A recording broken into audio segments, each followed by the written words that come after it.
Mesdames et messieurs, bonjour. Sans doute vous êtes à table, bon appétit. Et nous sommes à la Maison catholique des médias pour vous former, informer et aussi dans la joie, partager cette joie, mais aussi quelques inquiétudes s'il y en a pour que nous puissions les dissiper.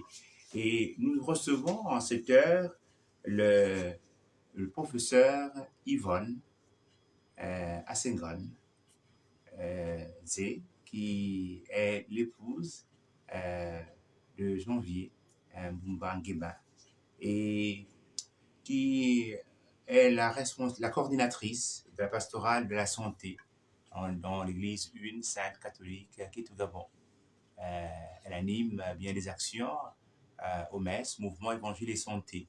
Depuis quelques années, elle est présente dans les écoles primaires catholiques pour accompagner les enfants, les enseignants, le corps éducatif. Et nous voulons échanger avec elle sur cette pastorale qui est sa vie, parce qu'elle est médecin, et, euh, et aussi pour voir ensemble comment informer et par l'information qui passe par une espèce de médecine préventive pour que les jeunes ne puissent pas toujours aller au pire et recourir tout simplement à la médecine curative. Et donc, professeur, bonjour. Bonjour, Monsieur Lavé. Alors, vous êtes le professeur à Saint-Gall. Comment se porte le professeur? Ça va, on va bien. L'âge est là, mais on va très bien. On a le temps de s'occuper de ce qu'on fait, tant en famille qu'en église et aussi dans le milieu professionnel. Ah, je viens de découvrir que vous êtes choriste. Je suis Vous êtes choriste. je suis choriste, oui, depuis je suis à la chorale Les Saint-Marty, la plus belle d'ailleurs, chorale, Les Saint-Marty de l'Ouganda depuis 1992. Et vous chantez dans quelle voix? Alto ou soprano? La première, c'est Les sopranes. les sopranis. Voilà, je suis soprane. Donc, une très belle voix. Je sais, je sais, c'est pour ça que je chante. Et quel est le chant qui vous vient dans le cœur? Le chant que j'aime, que tes œuvres sont belles, que tes grandes, Seigneur, Seigneur, bleu de joie, que tes œuvres sont belles, que tes œuvres sont grandes, Seigneur, Seigneur, tu nous combles de joie. Nous sommes comblés de joie de nous avoir aimés par le Seigneur et le Seigneur nous comble chaque jour. Alors, et votre vie pastorale dans la santé, comment se porte-t-elle? Comment vont les écoles primaires catholiques? Alors, les écoles primaires catholiques, j'espère qu'elles iront de mieux en mieux. Parce que nous sommes dans les écoles catholiques depuis 2013 pour des activités menées sur les enfants de nos établissements. La première activité qui n'est plus actuelle, c'était le programme dit programme Sourire.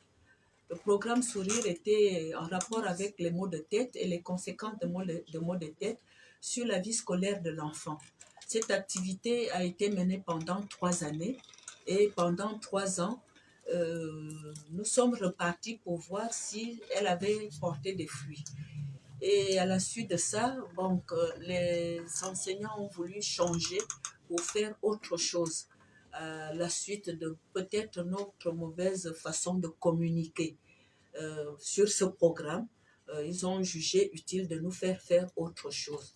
Et donc, depuis 2017, donc 2017-2018, nous sommes sur une nouvelle activité. Et cette activité, c'est dans le cadre des violences en milieu scolaire et en milieu scolaire catholique spécifiquement. Alors, donc, nous allons parler d'abord de la première expérience faite, les maux de tête en milieu scolaire. Qu'est-ce qui peut causer les maux de tête? Est-ce le programme scolaire? Est-ce les leçons? Est-ce le soleil? Ou des maladies liées à la personne elle-même. Par exemple, j'ai mal à la dent, si je marche trop pour aller à l'école, qu'est-ce qui peut poser des maux de tête chez un enfant? Alors, les maux de tête chez l'enfant, un peu comme chez l'adulte, hein, le mal de tête est un symptôme, c'est-à-dire un signe d'une maladie, et une maladie qui n'est pas forcément une maladie du cerveau. Parce que les parents viennent souvent un peu affolés, l'enfant a souvent mal à la tête. Ça peut être comme tout à l'heure, le fait de marcher au soleil, le fait des leçons, le fait de ne pas bien dormir, tous ces signes peuvent occasionner des maux de tête. Mais il y a surtout les affections du voisinage qui sont responsables des maux de tête. Et notre expérience qui a abouti à une thèse de médecine, la thèse numéro, je pense, 884, que nous avons eu à diriger à la faculté de médecine, nous montre que les maux de tête chez l'enfant étaient un signe, plus un signe des affections du voisinage. C'est quoi le voisinage? Le voisinage, c'est la bouche, donc les caries peuvent occasionner des maux de tête. Les sinus, c'est un peu compliqué. Donc, la bouche, les yeux, si l'enfant ne voit pas bien au tableau et qu'il faut forcer, en fin de journée, il peut développer des maux de tête. Et puis, on a trouvé chez les enfants aussi qui avaient des otites associées à des caries dentaires. Et parfois, les trois organes du voisinage étaient atteints chez le même enfant. Mal à la tête, mal aux dents, mal aux oreilles et une mauvaise vue. Donc, c'est autant de causes qui peuvent en occasionner. Alors, cette étude nous a montré sur à peu près, on a vu 6 000 enfants des écoles catholiques à l'époque. Cette étude nous a montré que les filles étaient plus sujettes à des maux de tête que les garçons et que l'absentéisme pour maux de tête représentait 68%. Les enfants sont absents parce qu'ils ont, dans 68% des cas, c'est quand même assez grave. Voilà, c'était ça l'étude sur les maux de tête. Est-ce que pour pallier à ces maux de tête ou pour reparer les maux de tête, pour guérir les maux de tête, l'imposition des mains de prêtres ne peut-elle pas être une solution? Ou les Ben, comprimés, ou c'est... on peut tout associer. L'OMS nous dit que la santé n'est pas seulement physique. La santé est aussi spirituelle, mentale, et c'est vrai que beaucoup de gens n'ont pas trouvé de solution chez les prêtres. Parfois, on trouve parfois cette affection du voisinage, mais ce serait bien que prêtres et médecins que nous sommes, nous agissions ensemble, éliminer ce qui peut causer le mal de tête et structurer le malade dans sa tête sur le plan spirituel pour accepter parfois le diagnostic qui a été posé au vu des examens complémentaires. Un diagnostic est posé et il faut que le prêtre nous aide, la spiritualité nous aide à amener ces malades à accepter le diagnostic parce qu'il y a beaucoup de déni de diagnostic, pas seulement pour les maux de tête, pour d'autres maladies. Voilà. Donc, nous ne sommes pas ennemis ou bien en guerre. Nous devons nous compléter pour une meilleure santé des personnes qui nous sont à charge. Complémentarité entre pastorale, dans le cadre de la pastorale scolaire, les aumôniers avec l'équipe de la santé. Et on parle aussi de l'hygiène scolaire. L'hygiène scolaire, est-ce que il y a, quand vous faites le tour des établissements primaires, est-ce qu'il y a une présence de l'hygiène scolaire dans nos établissements? Alors moi, j'étais enfant dans des établissements catholiques et j'avoue que ce que j'ai vu au cours de ces passages ne reflétait plus ce que j'ai, moi, vu enfant. Euh, je pense que nous sommes un peu responsables. Je me rappelle, moi, tout jeune, on nous faisait faire les travaux manuels à la sortie. C'est nous-mêmes les enfants qui balayions les salles de classe, qui nettoyons le tour des maisons. Actuellement, je ne sais pas comment ça se passe. Et ce qu'on a vu au cours de ces passages nous a vraiment euh, interpellés. Euh, les déchets sont posés un peu partout. Les défections, c'est-à-dire en mots vulgaires, nos besoins les plus élémentaires sont à même le sol et parfois même dans les salles de classe. Je ne cite pas le nom des écoles, mais il y a certaines écoles qui ont été dans... Alors, on s'est proposé, on s'est demandé aussi comment on pouvait aller dans ce milieu d'hygiène à l'école. Il y a un programme qui est en cours, mais qui n'est pas très visible encore. C'est une école catholique plus propre. Et dans cette école catholique plus propre, on veut faire 3 écoles par année parce qu'on a vu qu'il manquait. Les latrines étaient euh, absentes. Et s'il y en avait, c'était la saleté un peu partout par terre. Et on nous a expliqué dans les écoles que c'était d'abord par le manque d'eau. C'est vrai qu'il manque d'eau. Donc, le mouvement Évangile et Santé, qui est le partenaire des écoles catholiques dans la santé actuellement, on est là-dessus. On est sur ce domaine. Professeur, est-ce que outre les enseignants, les enfants, est-ce que les parents d'élèves sont participatifs dans ces écoles catholiques? C'est ce qu'on a plaint et ce qu'on déplore, même pour faire ce rendu en fin d'année, faire ce rendu quand on invite le personnel d'encadrement et les associations des parents d'élèves, on a très peu de monde. On a les statistiques, il y a des écoles qui ne viennent même pas. Donc, ce qu'on a commencé cette année, il semble plus venir à nos séances d'éducation populaire. Voilà. Bien, donc cette année, l'accent est mis sur la violence en milieu scolaire, la violence. Comment est-ce que vous, professeurs, vous définissez la violence, ou les enfants définissent la violence en milieu scolaire? Alors, la violence en milieu scolaire, ce n'est pas nous qui l'avons définie. En tant qu'adultes, ce n'est pas nous. On s'est référé à ce que les enfants pensent sur la violence. D'abord, leur demander, quand vous entendez violence, c'est quoi? Pour l'enfant, c'est pas forcément, c'est pas d'abord le couteau, c'est pas d'abord la grande bagarre, ils nous ont défini, et c'est vraiment bien planifié, bien catégorisé. La moquerie est une violence pour l'enfant. Se moquer de lui, vous êtes déjà violent. Vient ensuite l'insulte. Si vous insultez, vous êtes violent.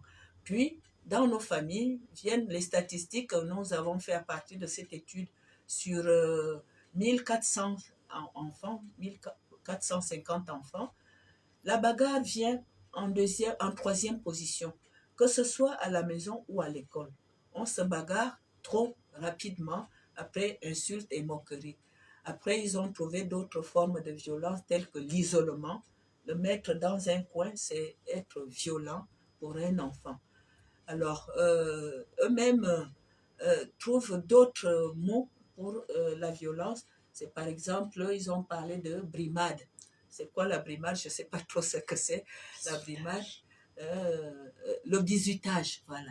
Ils trouvent aussi que c'est violent. Allez un tout petit peu les mots qu'ils ont mis sur la violence: moquerie, insulte, bagarre, isolement. Et il y a un enfant dans une école qui nous a dit aussi la dégradation des lieux.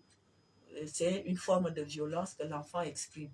Vous lui parlez, il déchire ses livres, les lieux étaient bien. S'il déchire ou il fait des gribouillis sur les murs, c'est un acte, c'est une attitude violente. Voilà un tout petit peu ce que nous avons appris des enfants.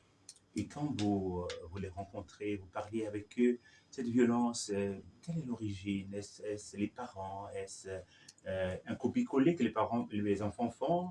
C'est-à-dire la violence exprimée ou manifestée par les parents, ils l'amènent à l'école? Ou bien est-ce que c'est la rue? Est-ce que c'est la télévision? Qu'est-ce qu'ils vous disent? Alors, d'après ce qu'on a à l'étude, nous avons voulu justement comparer l'enfant à la maison et l'enfant à l'école ou dans la rue. Et il se trouve que c'est notre point de vue que l'enfant répète exactement la chose qui se fait à la maison. Insulte, moquerie, bagarre. C'est ce que l'enfant fait. Alors, ils nous ont expliqué que les bagarres qui continuent dans la rue, c'est celles qui ont commencé à l'école. Est-ce que la rue est vraiment, puisque l'enfant passe, je parle des enfants du primaire, le plus clair de son temps à l'école ou à la maison. La rue, c'est un passage. Il va voir des scènes de violence, c'est vrai, mais est-ce que c'est cette violence de la rue qui lui indique à être violent? Les points essentiels on a retrouvés, c'est que nos maisons, nos familles, nos maisons sont violentes.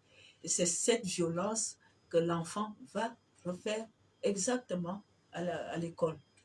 On a pris école par école, et si dans une école arrivait en tête moquerie, insulte, puis bagarre, les enfants de cette école-là nous répétaient la même chose tant à la maison qu'à l'école. Donc on se dit, c'est une copie collée. L'école n'étant pas leur lieu de vie permanente, ils recopient exactement ce qui se passe à la maison. Et comment arriver à remédier, à rendre pacifique, un peu pour parler comme Saint François, là où il y a la violence, que je mette la paix, là où il y a la guerre, que je mette la paix, comment arriver? Dans ce qu'on fait actuellement, il se trouve que la communication n'est plus très bonne, n'est pas bonne. Il se trouve que il manque des choses, c'est l'expression avec les parents d'élèves et les enfants. Il manque maintenant beaucoup de choses dans nos maisons. Cette étude nous a permis de voir que 25% de femmes et d'enfants, il manque la figure paternelle. Le père est... Ça, c'est les conclusions, hein? C'est pas moi qui... faut pas me faire dire ce que je ne me dis pas, même si je le pense aussi. Il faut que l'homme revienne à son rôle de père et de père autorité de la famille. Et 26% sont des familles recomposées. La question se pose, est-ce que les parents qui viennent avec leurs enfants, est-ce que ce qu'on trouve s'occupe de façon égale les enfants des uns et des autres? Et puis, on s'est dit, ça c'est d'après l'étude, enfin les rapports avec les associations des parents d'élèves, ils ont beaucoup souligné justement le rôle que jouent les médias avec toutes sortes de violences qu'on montre dans nos médias officiels et aussi officieux, hein, les enfants, les tablettes et tout, ils copient aussi là-dedans. Les parents ont aussi surtout indexé, c'est dans l'étude, c'est pas moi, le rôle des lois qui enlèvent l'autorité parentale, puisqu'un enfant peut déjà désormais porter plainte à son père aux affaires sociales si on le maltraite. Je ne sais pas si c'est vraiment de la maltraitance dans la tête d'un enfant. Si on te corrige, on nous corrigeait bien avant, non? Et on ne portait pas plainte et on est devenus des adultes plus ou moins responsables selon nous-mêmes. Voilà. Donc, c'est ce que les parents ont surtout dénoncé, la loi qui ne donne plus la réelle place au père de famille. Et nous avons déploré justement l'absence de cette autorité qu'est le père. Dans 75% des cas de cette étude, il n'y a pas de père. Le papa est absent. Le bon Dieu l'a fait. Père, pourquoi? Voilà un tout petit peu ce qu'on a retenu de là. Et nous voulons sensibiliser davantage les parents pour qu'ils écoutent ce que les enfants, parce qu'au cours de nos passages là, il y a des jeunes qui arrivent et qui, par exemple, la semaine dernière, quand on était dans une école, le jeune s'est levé pour dire qu'il copie ce qui se fait dans sa maison. La violence, mais il y a aussi, outre les mots de tête, la violence en milieu scolaire, mais il y a aussi ces dangers que sans doute vous avez rencontrés dans les écoles, le danger de la drogue ou des drogues pour vos sœurs. Alors, nous sommes partis dans les écoles, justement, on ne savait pas comment parler de violence et comment rechercher certaines sources de violence. Quelles sont les sources de violence? Et il s'est retrouvé là-dedans que les drogues, autant les drogues dures comme les drogues légères, je ne sais pas s'il y a des légères, sont connues, non seulement connues intellectuellement, mais connues physiquement par nos enfants. Et je parle là des enfants des écoles primaires. Nous ne sommes que dans les primaires. Et au cours de cette recherche des causes de violence, la drogue vient en premier lieu. Et ces drogues ne sont pas seulement le fait des écoles. Les drogues commencent à la maison. Les enfants ont entendu par drogue l'alcool, la cigarette, eux-mêmes ils nous ont bien dit. Et la drogue, c'est l'alcool, la cigarette, puis viennent les drogues dures. Et parmi ces drogues dures, je ne sais pas le nombre de noms que connaissent nos enfants. Ils connaissent l'action rapide, que je ne sais pas ce que c'est, le 125, on m'a expliqué que c'est le dosage ou le prix qu'on le leur vend au marché noir. Il y a le 250, il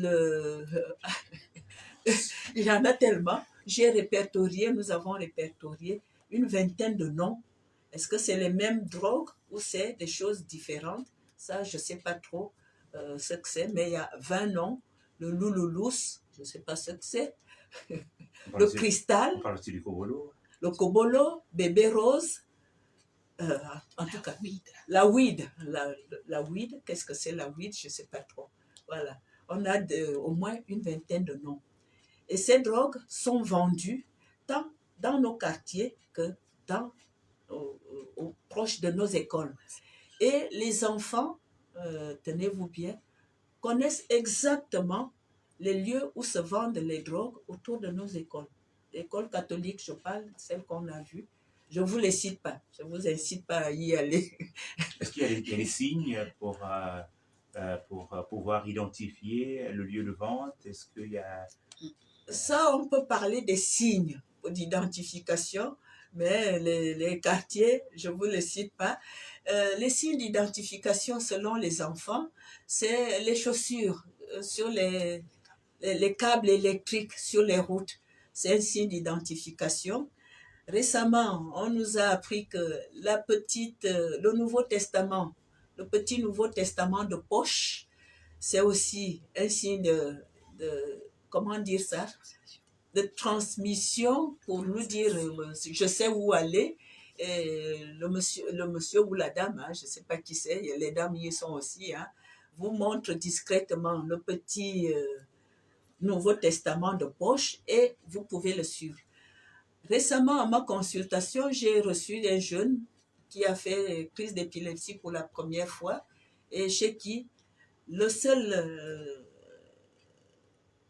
point que j'ai trouvé à l'interrogatoire, c'est que ce garçon-là prend des trucs dans des bouteilles. Alors, l'autre chose qu'on nous a expliqué, les enfants, les jeunes, c'est que c'est surtout dans les sodas, et notamment le Coca-Cola et le Sprite. Ce sont les deux boissons dans lesquelles les drogues se dissolvent assez rapidement. Et donc, il m'a rajouté un autre signe plus discret. Quand ils arrivent au milieu des enfants, ils disent « le médecin est là ». À ce moment, on peut suivre le médecin puisqu'il est là. Voilà un tout petit peu les signes de reconnaissance, enfin, les pistes de drogage de nos enfants ou je ne sais pas comment le dire en français. Vraiment, professeur, nous ne saurons vous dire merci pour ce travail auprès de nos enfants et l'invitation que vous faites aux parents, à nos parents, de pouvoir être présents, non seulement dans les maisons, mais aussi auprès de l'équipe en charge de la formation des enfants pour que cette symbiose entre adultes puisse donner à l'enfant de grandir dans la confiance et en usant tous les bons moyens qui donneront à l'enfant de devenir demain un adulte. Professeur, vous avez sans doute une dernière parole à nous dire, à nous donner. La dernière parole, c'est vraiment à l'endroit des parents que nous sommes tous, hein, pour que notre société retrouve un peu son équilibre. C'est nos enfants qui sont la génération future, qui sont le futur de ce pays et de nous aussi, en tant que père de famille. Il faut qu'on essaye de voir comment redonner à l'enfant cet équilibre, tant à la fois physique que psychologique, que nos parents à nous ont donné. Il se trouve qu'à mon humble avis, que le problème est surtout dans l'encadrement de l'enfant Et cet encadrement, quelqu'un nous disait la semaine dernière, l'école c'est fait pour enseigner et la maison c'est pour éduquer. Donc, qu'on ne doit pas absolument donner ce rôle à l'école, qui doit le faire également, mais c'est surtout nous-mêmes à la maison. Et nous invitons donc les parents, les associations des parents d'élèves de nos écoles catholiques à écouter et surtout à venir nous dire qu'est-ce qu'ils attendent, quelle est la suite à donner à notre activité. Ils se sont organisés déjà dans les lieux où nous sommes passés pour se dire il faut créer ces associations synergiques entre les écoles et les parents. Donc, en ouvrant des forums de communication, d'échange entre les parents et les enfants et le personnel d'encadrement. Ce serait important qu'on associe à nos enfants dans ces forums-là pour écouter aussi la voix des enfants. Si nous restons seulement entre adultes, on va se faire ce qu'on fait. Hein. C'est toi qui as commencé, c'est moi. Il nous faut nous entendre pour donner un meilleur cadre de développement à nos enfants et qui commence à la maison. Et je fais un appel particulier aux hommes. Soyez présents pour l'éducation de nos enfants et d'ailleurs de nous-mêmes, les femmes que nous sommes, vos femmes à la maison. Si vous n'êtes pas là, on fait ce qu'il n'y a pas à faire. Non. Non. Merci, professeur. Merci, c'est moi qui vous remercie. Merci. Vous savez, la Maison catholique des médias est là, comme le dit l'Église, pour accompagner, pour que la communication puisse être possible.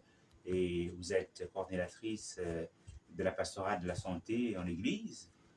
Donc, vous trouvez là un moyen pour échanger, pour communiquer, pour que la médecine préventive puisse trouver un écho pour qu'on ne soit pas toujours prêt à recourir à la curative si la préventive est de mise. Et je crois que nos enfants se trouveront bien puisque l'école catholique a pour visée non pas seulement de donner des moyens de vivre aux enfants puisque les parents s'investissent grandement, mais des raisons de vivre.